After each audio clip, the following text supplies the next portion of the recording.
the sneezing cloud high above the fluffy green hills of Sunnyside, there lived a little white cloud named Puff. He wasn't the biggest, fluffiest, or most powerful cloud, but he was definitely the sneeziest. "Achoo!" sneezed Puff, sending a small burst of drizzle down on Farmer Fred's picnic. "Oh dear," said Puff, "not again." Farmer Fred looked up and scratched his head. "Is it raining on just me?" You see, Puff wasn't trying to cause trouble. He had the sky's sniffles every time, the wind tickled his nose.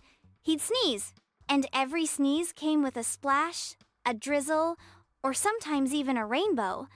The other clouds weren't so patient. "You're messing up our weather patterns," huffed Grizzle, the serious gray cloud. "I just dried my edges," complained Floofina, the glamorous pink sunset cloud. "I'm really sorry," said Puff, floating away to a quiet corner of the sky. He tried everything holding his breath, stuffing his nose with stars, even wearing a tiny scarf made of moonbeams. But nothing worked. "Achoo!" he sneezed again, soaking a poor flock of birds mid-flight. "Oh, feathers," squawked one soggy seagull. Down below, kids in the park started to notice Puff's mini rain showers. "I think it's that little cloud," said Timmy, pointing up. "He sneezes and it rains." "That's so cool," said Lily. "Do it again." Puff blinked. "Wait, they like my sneezes?" So he gave it a try. "Achoo!" he sneezed gently, and a sparkling drizzle danced through the air like glitter. The kids cheered and started splashing in the puddles.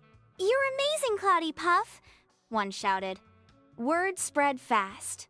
Soon, Puff became the sky's official splash artist. On sunny days, he'd float by and sneeze little sprinkles over parks, gardens, and thirsty flowers. Even the other clouds came to appreciate him.